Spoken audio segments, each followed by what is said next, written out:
Okay आइए चालू करते क्लास को। कहां तक ये हुआ था? ओके ये वाला पार्ट नहीं हुआ। अच्छा ओके लिख लिया था हम लोगों ने ना, समझना था इस पार्ट को। ओके समझना है इस पार्ट को है ना। चलिए अब स्टार्ट करते हैं। स्वीट इक्विटी शेयर के लिए बेटा ये वाला पार्ट हो गया था, स्वीट इक्विटी वाला पूरा यहां से। ओके यहां समझना है ना, ठीक है चलो चालू करते हैं। आओ समझते हैं, बात करते हैं, पॉइंट पे आते हैं। बेटा सुनो ध्यान से बात को। कह रहा है सर हम लोगों ने स्वीट इक्विटी को लेकर कुछ बातें सीखी थी कि स्वीट इक्विटी शेयर किसे कहते हैं, किसको इश्यू किया जाता है, कौन सी कंडीशंस एप्लीकेबल होती हैं। अब मुद्दा आता है कि उसी के रिगार्डिंग कुछ एडिशनल प्रोविजन की बातें कर लेते हैं। एडिशनल प्रोविजन मतलब रूल्स, नए रूल्स हैं उसके ऊपर, वो रूल्स एक्ट के अकॉर्डिंग कौन कौन से रूल्स वो उस पर एप्लीकेबल होंगे। तो बात करते हैं पहले की। फर्स्ट सुनना, कह रहा है sir provisions contain as per the companies rules act 14। वो कौन कौन से प्रोविजंस हैं जो एडिशंस हैं, in short additional rule apply किए गए, कौन से हैं? पहला पढ़ा था हम लोगों ने, रीडिंग किया था। Have a look on this part. कह रहे हैं sir issue of sweet equity share to whom, भाई किसको करोगे? टेल मी, बताओ। पढ़ा था हम लोगों ने ये वाला पार्ट, बिना इसको देखे बताओ किसको इश्यू किए जाते हैं? एम्प्लॉइज को, किसको? और डायरेक्टर्स को, रिमेंबर। बट एम्प्लॉइज कौन से? परमानेंट। बट परमानेंट एम्प्लॉइज कहां पे काम करेंगे? कहां पे काम कर रहे हो? इंडिया में, आउटसाइड इंडिया? बहुत, दोनों काउंट होंगे। क्लियर है? Yes very good. दूसरा, जो डायरेक्टर है कंपनी के, उसमें कौन से डायरेक्टर की बात कर रहे हैं? और दोनों हो सकते हैं अतुलित, वेदर होल टाइम डायरेक्टर और नॉट। ठीक है, दोनों लिखे जा सकते हैं। ओके नेक्स्ट आते हैं। वेरी गुड प्रतीक्षा। एन एम्प्लॉय और डायरेक्टर वर्किंग इवन, अगर मान लो किसी कंपनी की सब्सिडरी कंपनी है, एग्जाम्पल मुझे एक बात बताओ, इंडिया में कंपनी है जिसकी सब्सिडरी कंपनी यूएस में है। टेल मी, इंडिया में एक होल्डिंग कंपनी जिसकी सब्सिडरी कंपनी यूएस में है, तो क्या उस यूएस वाली कंपनी के अंदर एक जो एम्प्लॉय काम कर रहा है, क्या उसको भी स्वीट इक्विटी इश्यू हो सकते हैं? हाँ सर, हाँ सर, हाँ सर, एग्जैक्टली याद रहेगा। तो प्रोविजन नंबर 1 था कि किसको इश्यू किए जाए। याद रहेंगी तीन बातें। तीन बातें कैसे रखी आपने? पहला पॉइंट क्या रखा? कहां पे काम कर रहा है, फर्स्ट पॉइंट। उसके बाद में कौन से डायरेक्टर की बात कर रहा है और सब्सिडरी होल्डिंग की बातें कर रहा है। क्लियर? डन, आगे बढ़े। ओके चलिए, ओके चलो बेटा नेक्स्ट पे आते हैं। आगे आते हैं। कह रहे सर बात करते हैं टाइम लिमिट की। तो मेनली ये बात तो समझ में आ गई कि स्वीट इक्विटी शेयर इशू किए जा सकते हैं, लेकिन कितने टाइम लिमिट में ये इशू किए जाने, मतलब इसका मतलब इशू का मतलब अलॉटमेंट कितने टाइम में होना चाहिए? बताओ टेल मी। अगर आपने आज कहा कि हम करेंगे तो कितने ज्यादा मंथ से ऊपर नहीं हो सकता? That means not more then, I can say not more than 12 month. तो 12 महीने से कम तो हो सकता है, लेकिन 12 महीने से ऊपर नहीं हो सकता। Very very good, yes exactly with in. तो क्या बोला? अब मुझे ये पॉइंट बताओ, आप लोगों ने पॉइंट पढ़ा था एसआर वाला, स्पेशल रेजोल्यूशन ही इसे ऑथराइज करता है। याद है? 3/4 याद है ना? 3/4 ऑफ मेजॉरिटी, 3/4 वोटिंग पावर वाला पार्ट था। तो बोले sir SR authorising the issue of sweet equity share shall valid for making the allotment within a period of not more than 12 months. SR जब ऑथराइज करेगा ना, तो वहां पर ये बात भी मेंशन हो जाती है कि सर जो अलॉटमेंट की बात आएगी, अगर आपने इशू, एग्जांपल के लिए सुना बात ध्यान से, इस बात का मीनिंग समझो। स्पेशल रेजोल्यूशन पास करते समय मेंबर्स के साथ में ये चीज डिस्कस कर ली जाती है कि भाई सिंपल सी बात, company sweet equity share issue करेगी, तो वहां पर ऑटोमेटिकली एक लीगल प्रोविजन भी एप्लीकेबल होता है कि अगर इक्विटी इशू करेगी और ये बात फाइनलाइज हो चुकी है और एसआर के थ्रू इसे ऑथराइज किया जा चुका है, तो लोग कहता है भाई सिंपल सी बात सुनो, अलॉटमेंट भी फिर 12 महीने से ऊपर नहीं होना चाहिए। अगर आपने बोल दिया, अगर एग्जाम्पल मैं कहता हूं, मैंने आज कोई बात बोल दी कि बेटा ये काम, एग्जाम्पल तुम बताओ बेटा हम ये नया काम तुम्हारे बैच में करेंगे, तो can you please tell me कब तक करेंगे? डेट मेंशन नहीं की, बिफोर एग्जामिनेशन। समझ में आया ना?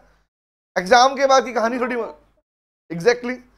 तो इसका मतलब ये क्या हुआ? सेम पॉइंट यहां पर ही मेंशन कर दिया कि भाई जब आप बात कर रहे हो इश्यू करने की, तो जो आपका फाइनेंशियल 12 महीने का होता है उस 12 मंथ्स के अंदर अंदर ही आपका अलॉटमेंट हो जाना चाहिए। आगे बोलते हैं, वो भी लिखा है कौन सा, फ्रॉम द डेट, कब से काउंट होगा, from the date of passing of SR, जिस दिन एसआर पास करोगे उस दिन से लेके, इन शॉर्ट एसआर पास करने से लेके 12 महीने काउंट कर लो, उस दिन तक अलॉटमेंट हो जाना चाहिए, उससे ऊपर नहीं जाना चाहिए।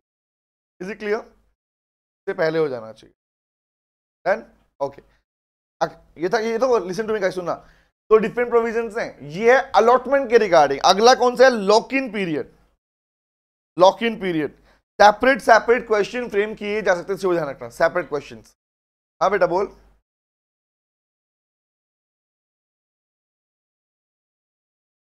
यस, हालांकि इसके ऊपर एक क्वेश्चन और भी आएगा बेटा, सुन ध्यान से। आपने कुछ चीज, आपने स्पेशल रेजोल्यूशन पास किया, आपने रेजोल्यूशन पास करने के बाद भी अपना पार्ट फॉलो नहीं किया, तो मुझे बता, क्या वो मेंबर शांत रहेंगे? नहीं रहेंगे ना। They will file A suit, होता भी है कंपनीज के अंदर। और ऐसा नहीं करिए एक दो कंपनीज की बातें हैं, मोस्टली कंपनीज के अंदर कंपनी बोल देती है कि हम बोनस देंगे, हम सीट इक्विटी देंगे, हम राइट इश्यू करने के बावजूद अगर एम्प्लॉयज को नहीं मिलता तो वहां पर एम्प्लॉयज भी एक्शन लेते हैं। ठीक है, नॉर्मल केसेस में क्या होता है, वो स्ट्राइक पे जाते हैं, लेकिन मैक्सिमम केस क्या है, एनसीएलटी। ठीक है, हालांकि मैनेजमेंट कर देता है कि मैनेजमेंट पागल नहीं होता, तो पता होता है कि अगर नहीं करूंगा तो भाई सिंपल सी बात, आउटसाइडर तो फिर भी नहीं बैठे, एम्प्लॉयज तो यहीं बैठे हैं सर पे मेरे। चले आगे बढ़े घर। हाँ घर में वो होता है ना, स्ट्राइक क्यों होती है? स्ट्राइक का सिर्फ एक रीजन थोड़ी होता है, स्ट्राइक खाली इसलिए थोड़ी होती है क्योंकि पैसा नहीं दिया। नो, स्ट्राइक के बहुत सारे रीजन होते हैं बेटा। चले आगे बढ़े, आओ next is lock in period. भाई लॉक इन पीरियड का मतलब क्या होता है? Sweet equity share issued to the director और employ shall be locked for transfer of period of 3 years। In short कहने का मतलब ये है, कैन यू प्लीज तुम बताओ मुझे सर इस बात का मतलब क्या है? इस बात का मतलब ये है कि सर अगर मान लीजिए स्वीट इक्विटी शेयर इश्यू किए जाते हैं तो उसके लिए एक लॉक इन पीरियड होता है कि 3 सालों तक आप अपने शेयर्स को, that is sweet equity shares को ट्रांसफर नहीं कर सकते किसी और को, ट्रांसफर नहीं। इवन एग्जांपल के लिए मैं सोचो ना, पब्लिक कंपनी है तो पब्लिक कंपनी में एक लाइन पढ़ते हैं हम, सुनो क्या पढ़ते हैं कि sir in case of public company shares are freely transferable. याद है बात, शेयर्स आर फ्रीली ट्रांसफरेबल, जब मन किया तब मन किया किसी को दे दो। लेकिन एग्जांपल के लिए अगर पब्लिक कंपनी के अंदर मान लो स्वीट इक्विटी इश्यू किया गया होता, अगर स्वीट इक्विटी शेयर इश्यू किए गए होते तो क्या वहां भी राइट बनता कि आया शेयर आज, शेयर आया आज ही आज बेच दूं? Is it so? No no no no no no no no no, नहीं ना। तो कितने टाइम का, कितना टाइम दिया गया? 12 महीने, सॉरी 3 साल का। 12 महीने किसके लिए है? अलॉटमेंट करने के लिए। ये किसके लिए है? अलॉटमेंट के लिए। और 3 साल किसके लिए है? लॉक इन के लिए। याद रहेगी ये बात है। और ये लॉक इन पीरियड कहां लिखा होगा? ये सर्टिफिकेट में मेंशन होगा, हाईलाइट होगा। Is it clear? चलो आगे आते हैं। नेक्स्ट इज, ये पढ़ा था लोगों ने, पूछा भी था मुझसे उस टाइम पे, limits on sweet equity. Limit, भाई लिमिट में लिमिटेशंस, क्या लिमिटेशंस है? अब लिमिटेशन में 2 चीज सीखी थी आप लोगों ने, पूछूंगा रिप्लाई, मैं दिखा नहीं, बिना देखे बताओ, टेल मी, बताओ मुझे, सोच के बताओ।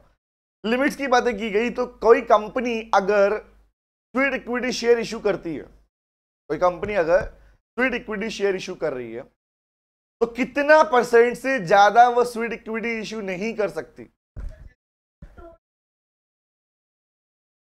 वेरी गुड, मुझे यही चेक करना था कि आप लोग मेरे वर्ड पकड़ते नहीं पकड़ते। मैंने फाइनेंशियल ईयर वर्ड यूज नहीं किया, नोटिस किया आप लोगों ने? मैंने फाइनेंशियल ईयर वर्ड यूज नहीं किया, मैंने ये नहीं बोला in one financial year, remember? अगर विन फंड फाइनेंशियल बोलता तो कितना बनता? Not exceeding 15%। लेकिन मैं नॉर्मली बोला कितना नहीं कर सकती, तो आंसर क्या बना? 25% से ऊपर। अच्छा अगर कोई स्टार्टअप कंपनी है, एग्जांपल कोई स्टार्टअप है, तो स्टार्टअप कितना, जरा कितना इक्विटी डाइल्यूट कर सकती है, और कितना वो याद रहेगी बात है? Done done done. तो 3 बातें डिफरेंट बात थी, लेकिन तीनों का मीनिंग अलग अलग है, ध्यान रखना। यहां पर वर्ड आया किसके लिए भैया? एक फाइनेंशियल ईयर के अंदर कंपनी कितने स्वीट इक्विटी शेयर को इश्यू कर सकते हैं। मैक्सिमम कितना है? 15% की मैक्सिमम लिमिट है उसके ऊपर। और एग्जांपल के लिए मान लो अगर 1 लाख शेयर 1 साल में इशू कर रही है तो उसके पास में उसमें से मैक्स टू मैक्स 15,000 शेयर ही लिक्विड इक्विटी के नाम पर हो सकते हैं। ठीक है। और अगर ओवरऑल की बात करोगे तो 25 टोटल शेयर्स के 25% का ऊपर नहीं हो सकता। और यही वाला पता है। हाँ बेटा 25%। हाँ एक्जैक्टली। और नेक्स्ट वाले में कितना? 50 स्टार्टअप के लिए। डन है। आगे बढ़े। आइए नेक्स्ट पे आते हैं। तो ये था स्वीट इक्विटी खत्म हो गया। अब आता है किसका? Redeemable preference share. तो प्रेफरेंस शेयर भी इशू किए जाते हैं। तो प्रेफरेंस शेयर के लिए कुछ प्रोविजंस हैं, लीगल प्रोविजंस हैं। सुन लो कौन से। पहला, फर्स्ट पे आते हैं गाइस। नंबर 1 पे आते हैं। कह रहा सर पहली बात तो ये बताओ, ये प्रेफरेंस शेयर आप इशू कर रहे हो इसके लिए कौन सी कंडीशन है? प्रेफरेंस शेयर इशू कर रहे हो तो कौन सी कंडीशन फॉलो की जाएंगी? चले बताओ बताओ बताओ। पहला कौन सा बोला? अच्छा बताना, क्या कोई company irredeemable preference share issue कर सकती है? देखो देखो पढ़ो, देखो याद कैसे करना है। लिखा हुआ है हम लोगों ने, पता है हम लोगों को, बट पढ़ते कैसे? याद करने के लिए खुद से पूछते रहो, रिप्लाई करते रहो। हाँ तो फर्क क्या है? इरिडीमेबल शेयर प्रेफरेंस शेयर को इशू करना ही प्रोहिबिटेड है। क्लियरली डिनाई किया, मना किया, नहीं कर सकते। पहला प्रोविजन। ठीक है। No no no.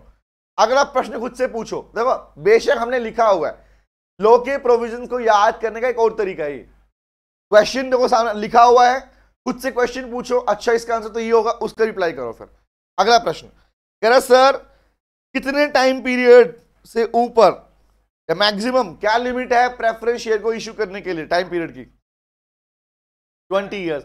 पर अगर यहीं पे मैं क्वेश्चन फ्रेम करूं आप लोगों से कि क्या ये टाइम पीरियड 20 साल से ऊपर हो सकता है? Very good. Schedule number 6। Very good. But not more then 30 years. और उसमें भी क्या प्रोविजन था याद करो? हर साल। वेरी वेरी, अरे वाह जी, हो रे बहुत बढ़िया, मजा आ गया बेटा। नेक्स्ट पे आओ। देखो the term of preference share में एक्सीड 20 ईयर्स। वो भी कौन सा? Only infrastructure company. और यहीं पे पार्ट नया आ गया था। It can be extended up to 30 years. और 21 साल से हर साल के लिए एक पार्ट पे किया जाएगा, वो भी 10%। है याद हो गया तो। नेक्स्ट पे आते हैं guys. Authorisation in the AOA is required to issue preference share. भाई प्रेफरेंस शेयर इशू करने जा रहे हो तो उसके लिए आपका एक बात, क्वेश्चन मेरा रैंडम क्वेश्चन पूछो। ऑथराइजेशन की बातें आती हैं तो ये एग्जांपल इशू कर रहे हैं तो इशू के लिए एओ में मेंशन होना चाहिए, हाँ है ना? Tell me. लेकिन अगर रिडम्पशन की बात आई तो रिक्वायरमेंट चाहिए एओ के अंदर? Very good. ना ना ना ना ना नो नो, नहीं चाहिए ना उस केस में। Very good. तो क्या बात समझ में आई? प्रेफरेंस शेयर इशू कर रहे हो तो उसके लिए लिखो भाई एओ में। लेकिन अगर रिडम्पशन कर रहे हो तो उसके लिए there is no requirement, there is no authorisation is required in the AOA. भाई पैसा देने के नाम पर क्या है? लेने के नाम पर तो तुम्हें इशू किया, लेने के नाम पर तो ऑथराइजेशन होना चाहिए। पर जब तुम पेमेंट कर रहे हो उसके बाद उसके नाम पर कोई भी ऑथराइजेशन की रिक्वायरमेंट नहीं होती। समझ में आ गया? तो वर्ड भी लिखा हुआ है, क्या कह रहे हैं sir? Authorisation in the AOA is required to issue the preference share, नीचे लिखा हुआ है, but no authorisation in case of redemption of preference share. दोनों पॉइंट साथ में याद रखना। नेक्स्ट पे आता हूं। कह रहा था compliance prescribe by CG under the companies rules act shall be followed. Can you please tell me, question ये पूछता हूं मैं, प्रेफरेंस शेयर को लेके, इशू को लेके कौन से कंप्लायंस, लीगल कंप्लायंस को फुलफिल करवाने वाला काम कौन करवा रहा है? Tell me. Who is having the authority?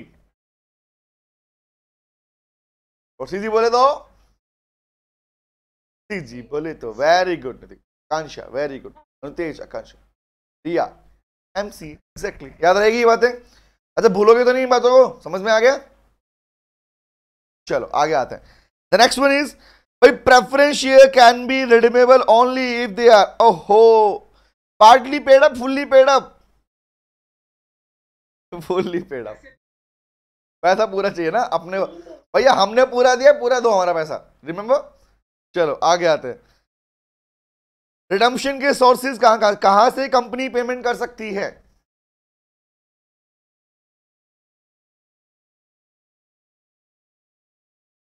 अच्छा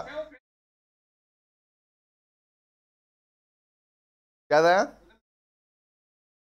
वो नेक्स्ट में बेटा, प्रीमियम पेमेंट के लिए सुन ध्यान से। टू डिफरेंट पार्ट्स है, लिसन टू मी गाइस। दो डिफरेंट पार्ट है, इनको मिक्स और मर्ज मत करना, थोड़ा चेंजमेंट है इनमें, ध्यान रखना दोनों के अंदर। व्हेन इट कम्स टू, हाँ बेटा, हाँ ये अलग है थोड़ा सा, इससे बता रहा हूं, सुन ध्यान से। एक्चुअली अगर तुम देखो तो दोनों के अंदर प्रॉफिट पार्ट तो कॉमन लिखा हुआ है, नोटिस करो। रिमेंबर प्रतीक्षा, हाँ। पॉइंट इज दोनों में डिफरेंस क्या है भाई? Sources of redemption for preference share and premium payable on redemption. Premium की पेमेंट करोगे तो कहां से करोगे, और प्रेफरेंस शेयर की पेमेंट करोगे तो कहां से करोगे? तो बोला भैया अगर प्रेफरेंस शेयर की पेमेंट कर रहे हो तो out of profit available for dividend, dividend के लिए जो पैसा रखा हुआ था उसमें से भी पेमेंट कर सकते हो। नहीं तो सबसे बेस्ट ऑप्शन जो कंपनी ऑलमोस्ट यूज करना चाहती है वो यही होता है, out of fresh issue of share made for purpose of redemption. Redemption करने के नाम से ही अलग से दोबारा इश्यू कर देगी शेयर्स को, और वहां से जो पैसा आएगा उससे इनकी पेमेंट दे देगी। पूरा क्लियर हुआ? मतलब रिडम्पशन करना है तो रिडम्पशन के लिए क्या किया मैंने क्या किया, अलग से दोबारा शेयर इश्यू कर दिए, और वहां से जो पैसा आया उस पैसे को यूज किया इनकी पेमेंट करने के लिए। रिमेंबर, हालांकि उसके रिगार्डिंग अलग से प्रोविजन भी है, याद है। बट पॉइंट नंबर 2 पे आया, प्रीमियम कहां से? वही again out of profit and from the security premium account से। Is it clear? इन दोनों बातों में डिफरेंस याद रहेगा तुम लोगों को? इसको यहां लिख सकता हूं, इज इट सो? डन रहेगा? हाँ बोल नीत, अतुल। हाँ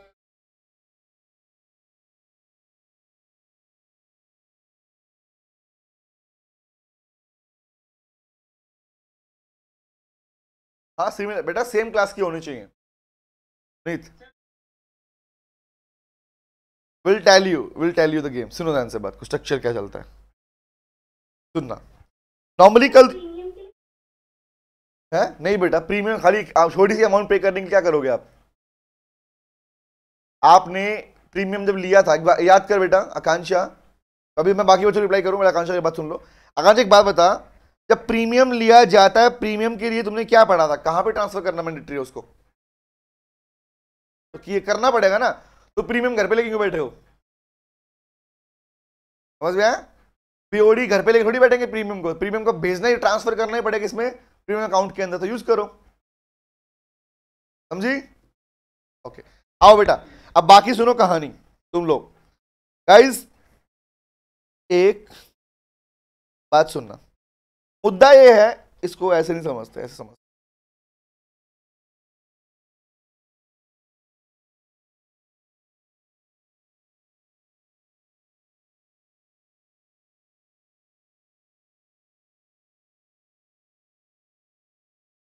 तुम लगा लो अपने नाम,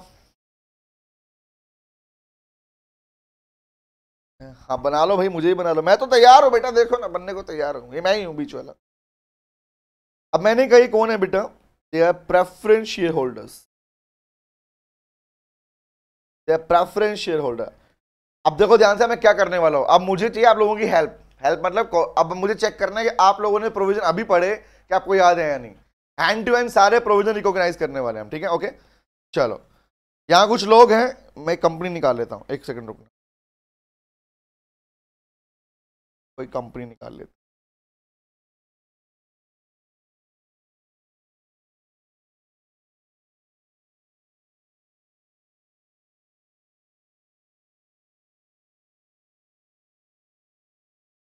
चलिए, अब मैंने कहा यहाँ एक कंपनी है बेटा, सुनना। ये कंपनी एक्चुअली क्या कर रही है? हाँ ABC नहीं बेटा, इनका नाम कुछ और निकालते हैं, चलो। इनका नाम है बेटा बाबू सोना जादू टोना, ठीक है? ये बच्चों ने एग्जांपल दिया बहुत टाइम पहले मेरे को। बाबू सोना जादू टोना इनका नाम है, ठीक है। अब बाबू सोना जादू टोना are the preference shareholder of the company, of this company. अब वन बाय वन सारे स्टेप पे आऊंगा, फिर पॉइंट पे आऊंगा, ठीक है, फिर आऊंगा फ्रेश इशू की बात के ऊपर। पहला भाई, इन बाबू सोना जादू टोना ने को प्रेफरेंस शेयर होल्डर बनाया गया, तो क्या प्रेफरेंस इशू करने से लिए कंपनी को आर्टिकल्स ऑफ एसोसिएशन में ऑथराइजेशन देना पड़ता नहीं पड़ता? कौन बताओ? देना पड़ता है, यस। लेकिन when it comes to the payment part, कि जब बात रिडम्पशन की आएगी, तो रिडम्पशन के लिए कंपनी कहती है या तो भैया अपना प्रॉफिट यूज करूं, जो कि मैं यूज करना चाहती नहीं हूं, या फिर कंपनी लो ने क्या बोला, ऑप्शन दिया फ्रेश इशू। अब इस बात को समझना, कल हमने इस बारे में बात की थी, याद करो गाइस, सुनना। ये कंपनी जो है, ये कंपनी, इस कंपनी के पास में जो पैसा आया था प्रेफरेंस वालों का, अब जब पैसा आता है, पैसा कंपनी अपने पास नहीं रखती बेटा, उस पैसे को इन्वेस्ट कर देती है।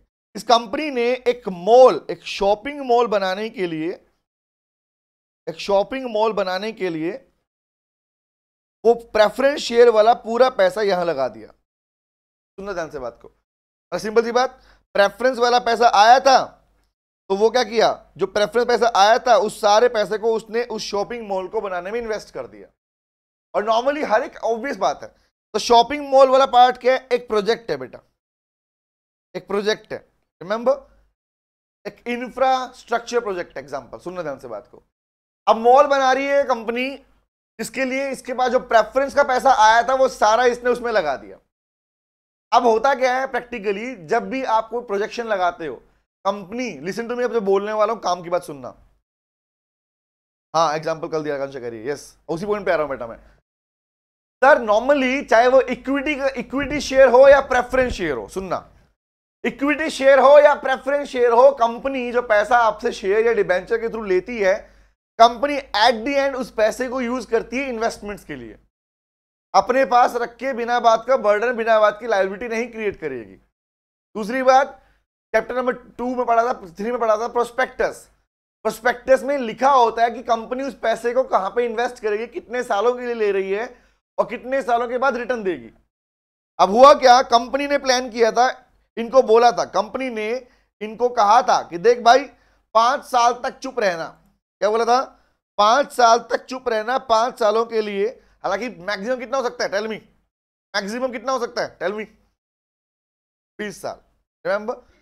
बट कंपनी ने बोल दिया भाई 5 सालों तक चुप रहना, 5 सालों तक हमारा प्रोजेक्ट चलता रहेगा, उसके बाद प्रॉफिट निकल के आएगा। अब हुआ क्या, 5 साल पूरे होने को आ गए, 5 साल पूरे होने वाले, 5 साल पूरे होने में मान लो 1 मंथ बचा हुआ है, only 1 month remain completion of redemption of preference share. तो एज पर द लॉ इनको रिपेमेंट करनी पड़ेगी प्रेफरेंस शेयर वालों की, क्लियर है? अब पेमेंट तो करनी पड़ेगी, बट कंपनी का तो सारा पैसा कहां लगा हुआ है, इस शॉपिंग मॉल में लगा हुआ है बेटे। और अभी तक उसका प्रोजेक्ट पूरा नहीं हुआ, क्योंकि प्रोजेक्ट पूरा होने में अभी भी 1 साल लग जाएगा। एग्जांपल, प्रोजेक्ट पूरा होने में 1 साल लग जाएगा, उसके बाद 1 साल और लगेगा कंपनी को प्रॉफिट जनरेट करने में, रेवेन्यू जनरेट करने में। तो एट देन मान लो, मैंने कहा एग्जांपल के लिए कंपनी को 1 साल प्रोजेक्ट पूरा होने में लग रहा है, 1 साल उससे आना रेवेन्यू आने में लग रहा है, तो 2 साल कंपनी के लगने वाले हैं वहां पर उस प्रोजेक्ट को चालू करके फिर से पैसा लाने के लिए। लेकिन लेकिन पेमेंट कब देनी है, टेल मी? पेमेंट देनी है बेटा 1 महीने बाद ही। तो यहां पर लो ने प्रोविजन दे दिया कि देख भाई, अगर तू प्रेफरेंस शेयर होल्डर का रिडम्पशन करना चाहता है, जो तेरे लिए पैसा मांगने को तैयार है, तो या तो अगर तेरे पास में प्रॉफिट है उससे पे कर दे। नीत सुनना, नीत ने पूछा था क्वेश्चन, नीत, आकांक्षा, अतुलित तुमने पूछा था बेटा मुझसे, अतुलित, और सब सुनना ध्यान से। या तो क्या करे, लो क्या बोलता है, या तो भाई अगर कंपनी के पास में खुद का कोई प्रॉफिट रखा हुआ है, देखो सिंपल सी बात, अभी इस प्रोजेक्ट से कोई भी प्रॉफिट नहीं आया, टेल मी, आया है क्या? नहीं, वेरी गुड, बहुत बढ़िया, समझ में भी आ गया, ओके। इस प्रोजेक्ट से कोई पैसा नहीं आया, तो क्या वो लोग क्या कह रहे हैं, लोग कह रहे हैं भाई या तो अपने पास जो तेरे पास कंपनी का प्रॉफिट है उससे तो इनकी पेमेंट कर दे। अब वो सोच रही कि नहीं, देखो कंपनी का प्रॉफिट तो होगा, इन्वेस्टमेंट करके बैठी है, लेकिन प्रॉफिट इसका नहीं है। वो कह रही यार मैं एक प्रोजेक्ट की पेमेंट अपने प्रॉफिट से क्यों करूं? तो नॉर्मली लेकिन लोग कहता है भाई करनी पड़ेगी, या फिर क्या कर, अगर नहीं करना तो बोला फ्रेश इश्यू कर। मतलब सिंपल सी बात, ओनली स्पेसिफिकली इंश्योर, सिंपल सी बात, अगर तुमसे इंतजार नहीं हो रहा, सुनना एग्जांपल सिंपल सी बात, ऐसे समझो इस बात को, अगर भाई बाबू सोना तुमसे इंतजार नहीं हो रहा पेमेंट लेने के लिए, 2 साल नहीं रुक सकते और कि तुम मेरे लिए कन्विंस नहीं हो रहे, एक्सटेंड नहीं करवा सकते टाइम पीरियड को, तो एक काम करो, निकलो, तुम्हें पेमेंट मिल जाएगी। कैसे मिलेगी? मैं तुम्हारी जगह 4 लोग और ले लूंगा जिनको ये सेगमेंट समझ में आएगा, उनसे पैसा लेके तुम्हें पेमेंट कर दूंगा और they will become my new preferential holder. बताया था ना, नहीं थी ये बात, याद रहेगी, इसको बोलते हैं, याद आ रही थी पॉइंट? अब क्लियर है? तो व्हाई द फ्रेश इशू, नहीं समझ में आया बेटा?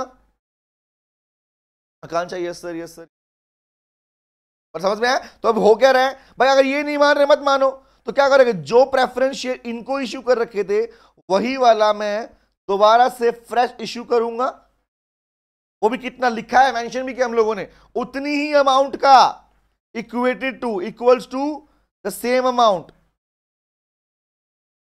रिमेंबर, ज्यादा नहीं, उतनी अमाउंट का फ्रेश इश्यू करूंगा जितना इनको पेमेंट देना है। पैसा आया, इनकी पेमेंट दी, नए प्रेफरेंस शेयर होल्डर खड़े हो गए मेरे लिए जो 2 साल वेट कर सकते हैं। Is it clear? And this is called fresh issue.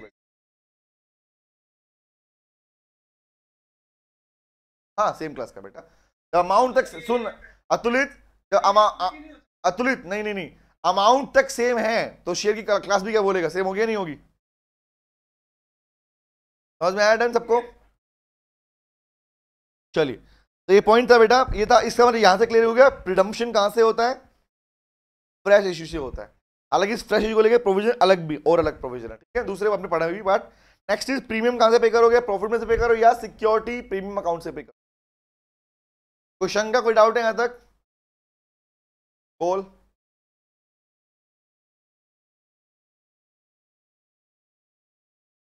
Okay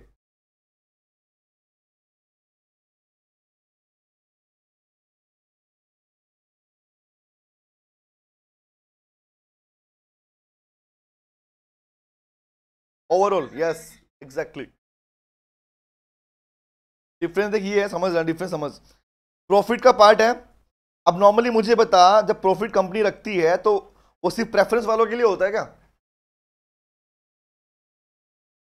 समझ में आ गया? तो इसका मतलब क्या हुआ, जो प्रॉफिट यूज करने वाली है उस पैसे को इक्विटी वालों को ना देके प्रेफरेंस में पे कर दो,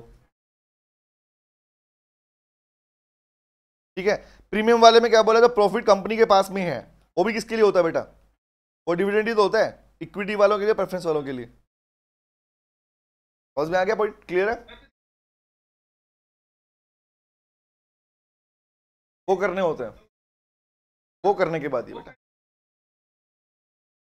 सुन ध्यान से बात को, when it comes to payment, payment part की बात करता हूं। एग्जांपल मुझे बता, कंपनी के, एक छोटा सा क्वेश्चन मुझे रिप्लाई करना, ठीक है, फिर रिप्लाई करना जो तूने पूछा मुझसे बात का। अतुलित कह रहा है सर एक बात बताओ, क्या कंपनी को प्रॉफिट में से कुछ मैंडेटरी रिजर्व मेंटेन करने पड़ते हैं? मैं बोला ओके भाई करने पड़ते हैं। क्वेश्चन ये नहीं, क्वेश्चन ये है बेटा कि टेल मी, मुझे बता कि अगर फर्स्ट रिक्वायरमेंट कंपनी की क्या होती है, रिजर्व मेंटेन करना या जो खड़े हैं दरवाजे पे पैसा मांगने उनको पैसा देना? टेल मी, समझ में क्या बोल रहा हूं? अब एग्जांपल के लिए तेरे पास में पैसा आया और तू ये तो नहीं बोलेगा ना, अरे भैया रुक जाओ, पहले मैं पैसे को यूज कर लूं थोड़ा सा फिर दूंगा पेमेंट। इज इट सो? नहीं ना? तो what is the first priority? Very good, no no no no no, क्या प्रायोरिटी है फिर फर्स्ट पे? समझ में आ गया क्या बोल रहा हूं? मिल गया आंसर बात का? ओके नेक्स्ट पे आए, कोई बोल रहा है? हाँ बोल बेटा।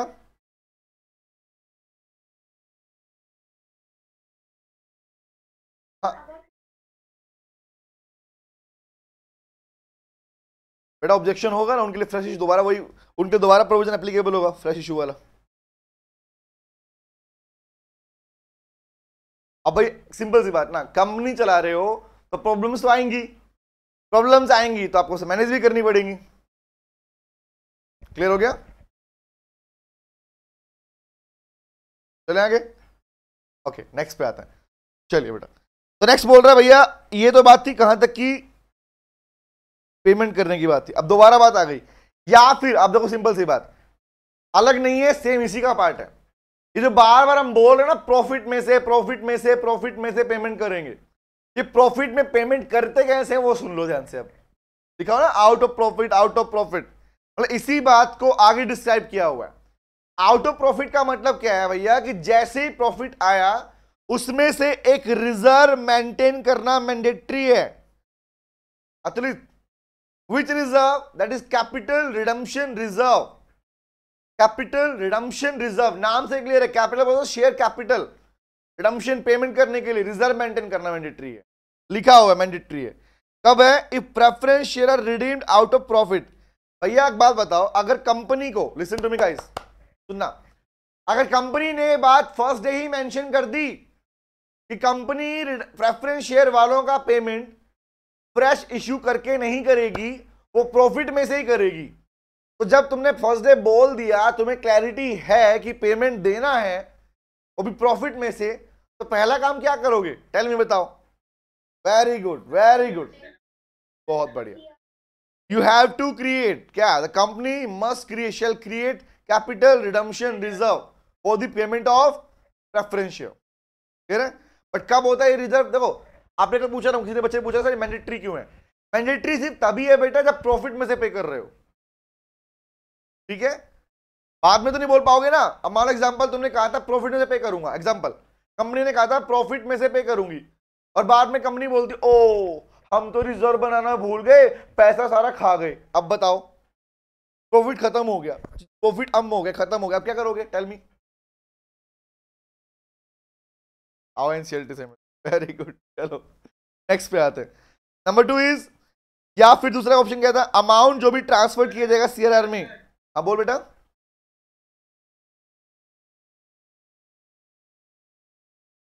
ओके रुक जाओ, मैं दोबारा आ जाऊंगा, कोई दिक्कत थोड़ी, वहीं से स्टार्ट कर लेंगे।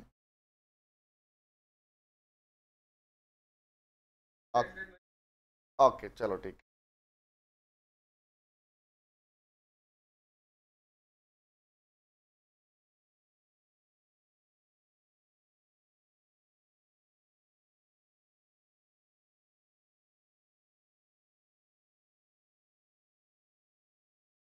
तो बताओ भैया क्या कह रहे हैं, आगे बोलते हैं। अब पॉइंट इज, फर्स्ट पार्ट ये है भाई कि अगर मान लीजिए प्रॉफिट में से ही पेमेंट करनी है तो बना कैपिटल रिजम्पशन रिजर्व। तो बाद में बोलेगा नहीं नहीं पैसा खा लिया, बोला ऐसे अलाउड नहीं है, ऐसे थोड़ी होता है। आगे आओ। नंबर 2 इज, बोला अमाउंट। अब बताओ, अब आपको जब पता है कि भैया प्रेफरेंस वालों की कितनी पेमेंट देनी है, समझना, जब किसी को पता हो कि मुझे कर्जा देना है और कर्जे की अमाउंट जो है वो दो एग्जाम्पल 20 लाख रुपए है, तो 20 लाख रुपए निकाल के अलग करना पहले। तो वेट कर रहे, नहीं नहीं बाद में देंगे, नहीं सर क्या होगा? कह रहे sir amount to be transfer to CRR out of profit of the company is equated to, वो इक्वल कितना होनी चाहिए? Nominal value of preference share redeemed out of profit. जो पैसा आप पे करने वाले हो प्रेफरेंस वालों का, उतना पैसा निकलना चाहिए रिजर्व के नाम। ये नहीं, एग्जांपल सुनो ध्यान से, ये नहीं होना चाहिए कि मान लो 20 लाख के तो प्रेफरेंस शेयर होल्डर थे और 50 लाख के प्रॉफिट में से मैंने निकाले 15 लाख रुपए प्रेफरेंस वालों के लिए। नहीं भैया, इक्वल निकालो। समझ में आया क्या बोल रहा हूं? इक्वल अमाउंट ही निकालनी होती है कैपिटल रिडम्पशन रिजर्व के अंदर, डन है? समझ में आया?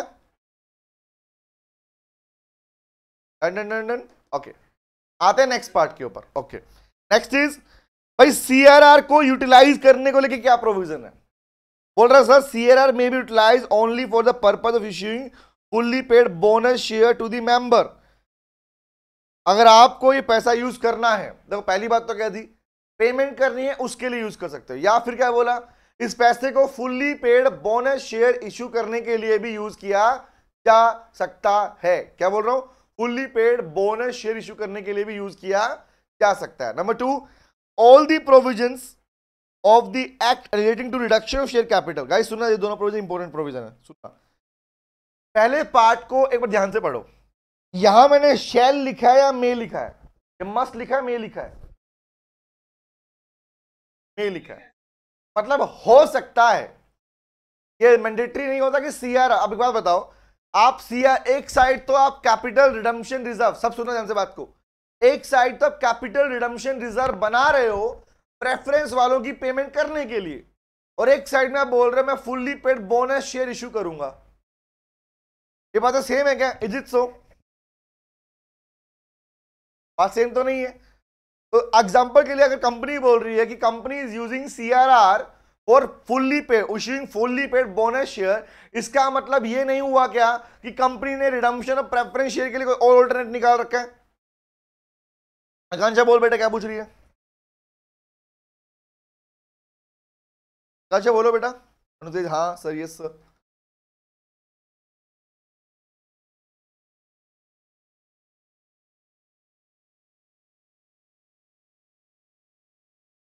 Exactly yes. आकांक्षा बोल बेटा, क्या पूछना है तेरे को?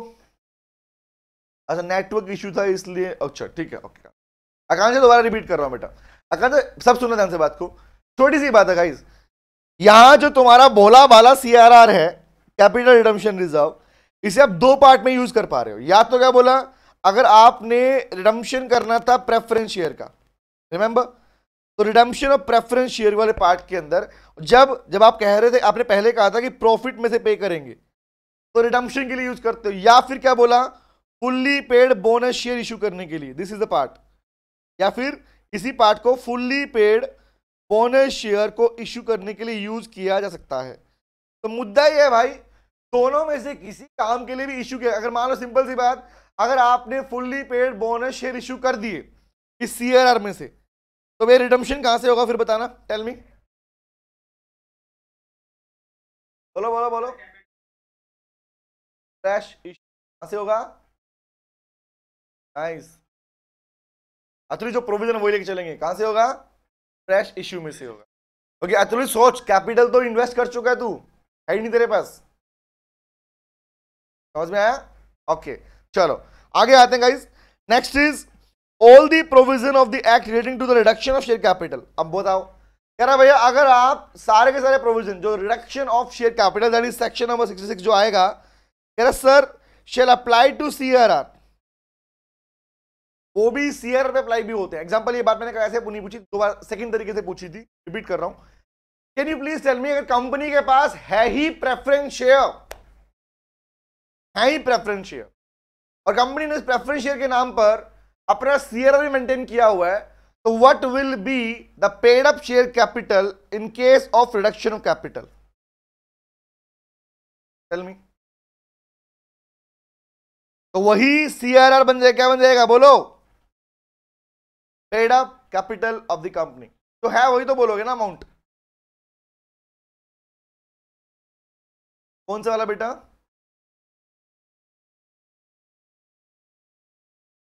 हाँ तो वही क्वेश्चन दोबारा पूछ रहा हूं मैं, घुमा के पूछ रहा हूं खाली, सुनो ध्यान से। Can you please tell me, अगर सिंपल सी बात आपके पास में प्रेफरेंस शेयर कैपिटल ही है, ठीक है, उस प्रेफरेंस शेयर कैपिटल की रिडम्पशन के लिए आपने सीआरआर मेंटेन किया हुआ है, तो please tell me if company is only having the preference share capital, तो what will be the paid up capital?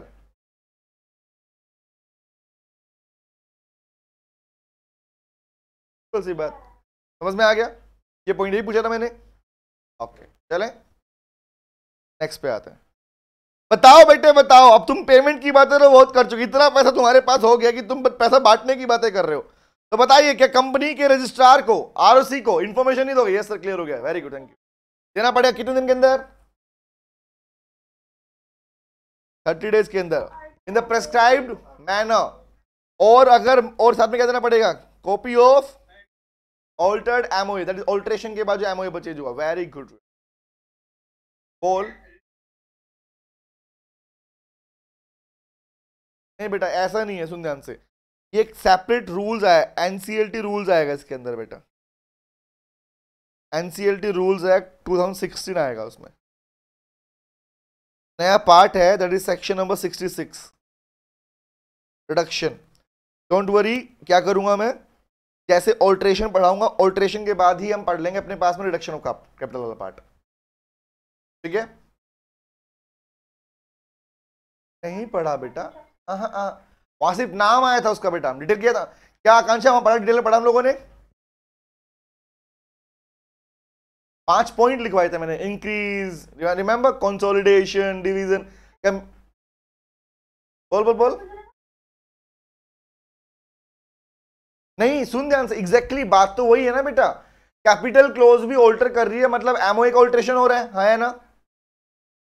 तो वहां पर जब मैंने लिखवाया था, वहां पे लिखवाया था section number 61, alteration of capital close, तो वहां सिर्फ नाम लिखवाया था कि OR पास करेंगे, याद आया? वहां डिटेल में नहीं लिखवाया था, डिटेल यहां पे आने वाला है उसका बेटा, ठीक है? ओके, आगे आए, ये क्लियर है? चलिए फटाफट से आते हैं, फिनिश करते हैं क्लास को, फिर आओ नेक्स्ट पे आते हैं। Guys, position where a company is unable to redeem the preference share, tell me, जहां पर कंपनी प्रेफरेंस शेयर की पेमेंट नहीं कर पा रही, नहीं है पैसा, लग गया पैसा, तो उस केस में अभी पढ़ के आए, क्या होगा बोलो? Issue of further redeemable preference share capital, आया ना? दैट इज फ्रेश इश्यू करके आपको पेमेंट करना पड़ेगा, रिमेंबर? और ये प्रोविजन तुम लोग पढ़ चुके हो, हाँ बेटा? एनसीबी ऑब्वियस आएगा, अगर आपने पेमेंट नहीं किया तो कौन आएगा? NCLT, remember? तो फर्स्ट का लीगल रिक्वायरमेंट क्या है वो पढ़ लो, ये है इंपॉर्टेंट बेटा, दिस वन इज इंपॉर्टेंट।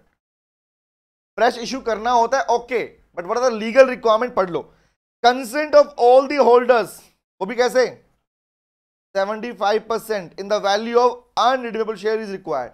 भैया अगर आप फ्रेश इश्यू करके पेमेंट करना चाह रहे हो तो चॉइस नहीं है आपके पास, फ्री ऑप्शन नहीं है, पहले आपको उन सारे प्रेफरेंस शेयर होल्डर को कन्विंस करना पड़ेगा और उनमें से 75% होल्डर्स की मेजॉरिटी कंसेंट लेना पड़ेगा कि okay they are ready for the fresh issue, fresh issue से पेमेंट लेने को तैयार है वो लोग। समझ में क्या बोल रहा हूं? अगर मुझे बताओ, टेल मी, अगर कंसेंट नहीं मिला तो, अगर 3/4 कंसेंट नहीं मिला तो फ्रेश इश्यू अलाउड नहीं। अपना सामान बेचो, प्रॉफिट यूज करो, जो भी यूज करना है बेचो, सामान दो, लेकिन उसको, इज इट क्लियर? पैसा देना पड़ेगा बेटा। नहीं, हाँ लिख सकते हो, देखो मेरी बात सुन, यहाँ क्या लिखा हुआ है? Consent of holder 3/4 of value. अब यहां पे अगर तू ये बोलेगी कि एसआर विल बी पास्ड, ठीक है, सब आ गया ना एसआर के अंदर, एसआर में सब कुछ आ गया बेटा, फिर अनरिडीमेबल शेयर वालों के लिए, ठीक है? ओ समझ में आ गया, इसलिए हमने एसआर नहीं लिखा बेटा। नेक्स्ट पे आते हैं। दूसरा, क्या ट्रिब्यूनल से परमिशन नहीं लोगे? ये तो हमने कल सीखा था, याद करो, कि पहले कंसेंट लेंगे और फिर लेके आ जाएंगे एनसीएलटी के पास। देखो सर, हमने ना कंसेंट ले लिया, इतने लोग तैयार हैं और हम क्या कर रहे हैं? फ्रेश इशू कर रहे हैं, रिमेंबर? लेकिन ट्रिब्यूनल क्या बोलेगा? बोलेगा बता बाकियों का क्या? जिसकी तूने परमिशन ली ठीक है भैया, बट बाकी अनरिडीमेबल प्रेफरेंस शेयर वालों की पेमेंट कैसे करेगा? तूने कंसेंट नहीं दिया, कहां से करेगा? बोलो। इमीडिएट बेसिस के ऊपर, चाहे प्रॉफिट से कर, चाहे कैपिटल से कर, कहीं से भी कर, पेमेंट करना पड़ेगा। Is it clear? जो लोग तैयार नहीं हुए उनका पेमेंट इमीडिएट बेसिस पे करना पड़ेगा। क्लियर? एग्जैक्ट, डिसेंटिंग बोलते हैं उनको, who are not providing consent, that is called dissenting. Clear? आगे आते हैं, बस खत्म होने वाला, नेक्स्ट पे आते हैं। The next is provisions in the companies rules act 14। क्या प्रोविजन था? ये कल पढ़ चुके हो आप लोग, आई थिंक पूरा, ये तो पता है आप लोगों को, पूरा पढ़ चुके हो। Condition for issue preference share कब हो सकता है भैया? जब एसआर ने बोला हो, जीएम में मीटिंग पास की हो, जनरल मीटिंग में एसआर पास करके। दूसरा, अगर डिफॉल्ट ना किया, हालांकि डिफॉल्ट को लेके आपने 2 नहीं ज्यादा प्रोविजन सीखे हैं, रिमेंबर? पढ़ाए थे, लिखवाए थे। इश्यू ऑफ प्रेफरेंस शेयर से पहले चेक किया जाएगा कंपनी डिफॉल्ट तो नहीं किया, रिमेंबर? कि अगर पहले प्रेफरेंस शेयर इश्यू किए थे, आज तक पेमेंट नहीं दी, या फिर डिविडेंड डिक्लेयर किया था, डिविडेंड की पेमेंट अभी तक ड्यू चल रही है, तो उस केस में कंपनी को अलाउड नहीं है कि वो प्रेफरेंस शेयर इश्यू कर सके। Is it clear? Done. Next पे आते हैं, और ये वाला पार्ट मैंने बताया था, इंपॉर्टेंट पार्ट था, याद आया?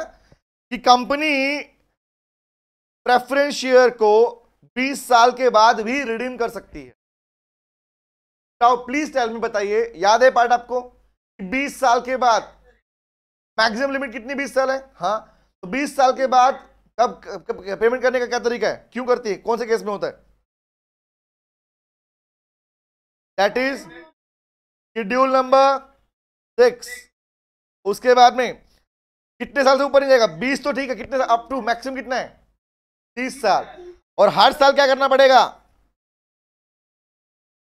वेरी गुड, 10% शेयर का पेमेंट करना पड़ेगा। या अच्छा एक बात बताओ, क्या ये 20 साल से पहले भी शुरू हो सकता है पेमेंट करना 10-10%? वेरी गुड, डन बेटा। बेटा जितना पेमेंट बन रहा है उनका, अब एग्जाम्पल के लिए मान ले किसी का पेमेंट बनता है, तो मैंने क्या किया, सुन ध्यान से, मेरे पास में मैंने कहा मान ले 10 शेयर होल्डर थे, एग्जाम्पल ऐसे समझ, क्वेश्चन पूछ रहे, मेरे पास बेटा 10 शेयर होल्डर्स थे, ठीक है, एग्जाम्पल दे रहा हूं। इन 10 शेयर होल्डर से मेरे पास में मान ले मैं कहता हूं करीबन 100 करोड़ रुपीज आया हुआ है, ठीक है बेटा, ओके। अब प्लीज टेल मी, क्या मैं एक एक बंदे की पेमेंट करूं या 10 के? अगर मुझे बता 100 करोड़ रुपीज का 10% पेमेंट मुझे करना है, तो उस 10% को मैं सिर्फ एक बंदे की पेमेंट करूं या 10 के 10 लोगों की पार्शियल पेमेंट करूं? बता। इसको बोलते हैं प्रोपोर्शनेट। एग्जैक्टली, समझ में आया? इसको बोलते हैं बेटा, क्या बोलते हैं? Proportionate base. Clear? And this is over. Next topic आएगा हमारा, कौन सा पढ़ेंगे हम? Alteration of capital clause. Next में लिखूंगा, बिल लिखूंगा। ये खत्म हो गया बेटा, इसलिए आज मैंने क्लास 9 बजे रखी थी, चक्कर में समझाने के पॉइंट से। तो मिलते हैं रात में दोबारा, bye bye, tata, see you. नहीं बेटा मैं ऑफिस जा रहा हूँ, अभी निकल रहा हूँ, दिल्ली जा रहा हूँ।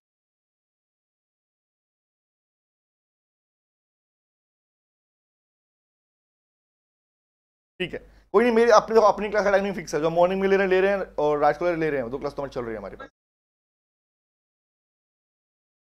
जिस दिन मैं बीच में घर पे था इसलिए ली थी मैंने क्लासेस बीच, ठीक है, नो इश्यू, ठीक है। अगर ऐसा दोबारा भी होगा, दोबारा क्लास बीच में ले लेंगे, कोई दिक्कत नहीं है। मिलते हैं रात में, bye bye, tata, see you, take care. अच्छा सुनो ना, सुनो, तुम लिंक मैसेज डालते हो कि भैया अभी क्लास रोकूंगा, इसे कंप्रेशन में लगाऊंगा, फिर इसको अपलोडिंग पे लगाऊंगा। क्लास रिकॉर्ड हुई है, अपलोड नहीं हुई है यूट्यूब पे, समझे? थोड़ा इंतजार किया करो, क्लास ही नहीं भेजी, लिंक भेज दो, कुछ देर का वेट किया करो। हाँ ओके, मुझे लगता है भाई करंट क्लास, अभी तो मैं क्लास लेके खड़ा हूं, अभी कैसे भेज दूं ऐसे अपलोडिंग? अच्छा अच्छा, ओके ओके ओके, चलो कोई नहीं, समझ गया मैं। हाँ वो इंस्टेंट, मैंने इंस्टेंट हैंड टू हैंड लगा देता हूँ, कई बार ऐसा होता है, अभी लगा दूंगा इंस्टेंट, ये भी जल्दी हो जाएगी। Okay, see you tomorrow, bye bye, see you tomorrow, no आज, टुडे, आज आज आज, अरे आज यार, अरे अरे अरे, अच्छा क्या, एक बार क्या बोला? मेरा मिस हो गया था, अरे नीत क्या हो गया, कौन सा पूछना बेटा? बेटा नीत क्या हुआ बेटा? अरे नहीं नहीं, हद हो गई, मैं तो ना मर्डर कर दूंगा, बता रहा हूँ, ये सॉरी वोरी मत बोला करो मुझे, बिल्कुल नहीं। मैं तो बता रहा हूँ कि क्लास में जस्ट मैंने अपलोड किया, अपलोड में थोड़ा टाइम लग जाता है, ये बोल रहा हूँ मैं। यार क्या हो गया, तो बोल दिया, बोल दिया है ऐसी, छोड़ो, चले, ओके, इस पार्ट को कवर करो, मिलते हैं नेक्स्ट क्लास में, बाय बाय, सी यू। क्या लेके आऊं? तो पूरे क्यों मेरी फाइलें खुलवा रहा है बेटा, है? मतलब कोई स्टाफ भी देखेगा क्या कर रहे हो, ठीक है, हद हो गई। चलो ठीक है, देखते हैं, ओके बाय, सी यू।